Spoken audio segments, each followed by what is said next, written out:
Ikindi kintu cya kabiri wamenya kuri iri shyamba rya Amazon, rikora umwuka duhumeka wa oxygen. Abahanga bavuga ko iri shyamba rya Amazon rikorera isi hafi 20% bya oxygen duhumeka, babyita imyuka y'isi.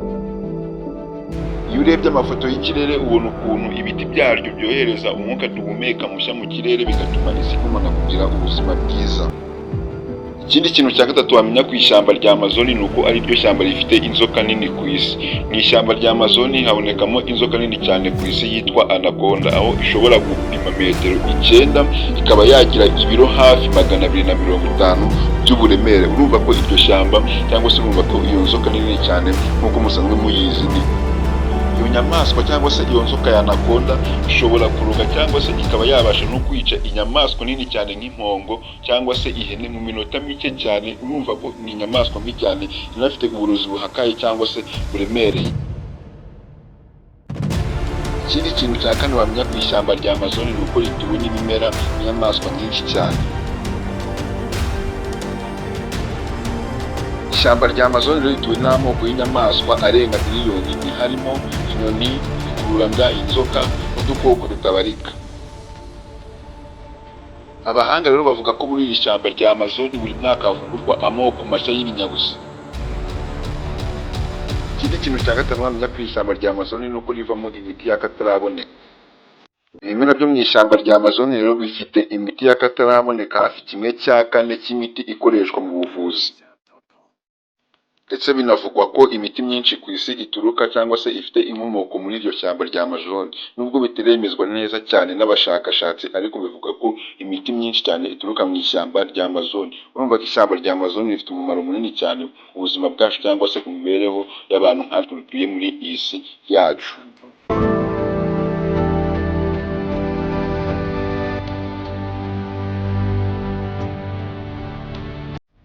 Ikindi kintu cya gatandatu wamenya kuri iri shyamba rya Amazon ni uko rituwemo n'abantu batigeze bavugana n'amahanga na rimwe, cyangwa se batigeze bavugana n'abandi bantu.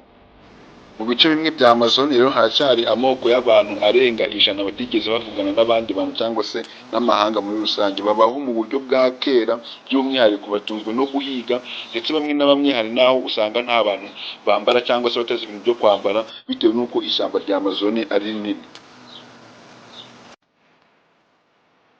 Abo bantu rero by'umwihariko batunzwe no guhiga, aho bakoresha intwaro zabo za kera. Ubu ngubu batazi ibintu bya tekinoloji cyangwa se by'iterambere. Ubu ngubu ni abantu babaye mu buzima busanzwe bwo guhiga, nta gushakisha amafaranga cyangwa se indi mibereho y'ubuzima busanzwe nk'uko dusanzwe tubibona aha ngaha kuri iyi si yacu. Bakaba bibereyeho mu buzima busanzwe bwo guhiga, batunzwe n'inyama n'imbuto byo mu ishyamba muri ayo meza cyangwa se mu bwiza bwa Amazon.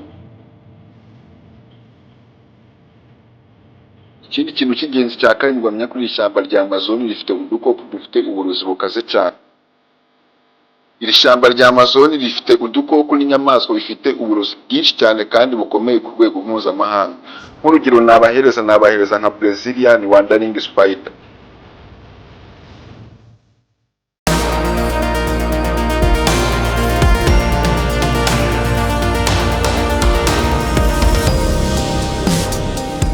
Brazilian wandering spider rero ni imwe mu dukoko dufite ubunyabuzima bukomeye ku isi cyane.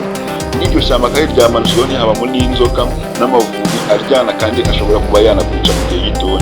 Mu ishyamba rya Amazon akenshi na kenshi dukunda gusangamo amavubi, harimo nk'ivubi rishobora kukurya mu minota 2 cyangwa se mu masegonda nka 30, ukaba wamaze gushiramo umwuka, wamaze gupfa cyane. Mu ishyamba rya Amazon harimo ibintu byinshi cyane biteye ubwoba kandi binakanganye, ku buryo ubwabyo no kuba wabyinjiyemo gusa byonyine ushobora no kwipfira, cyangwa se bitewe n'ubwoba n'ibyo urimo kubona ukaba wanagira n'ubwoba, ukaba bwanakwica.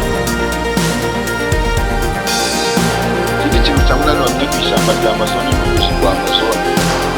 Uruzi rwa Amazon ni rumwe mu manini cyane ku isi. Rutemba mu rugendo rurerure kandi rufite amazi menshi kurusha andi mazi yose yo ku isi. Nirwo rutanga ubuzima bwinshi bw'amafi n'ibindi binyabuzima. Ikindi kintu cya cyenda wamenya ku ishyamba rya Amazon ni imvura idashira. Mu ishyamba rya Amazon imvura igwa hafi iminsi 250 mu gihe cy'umwaka.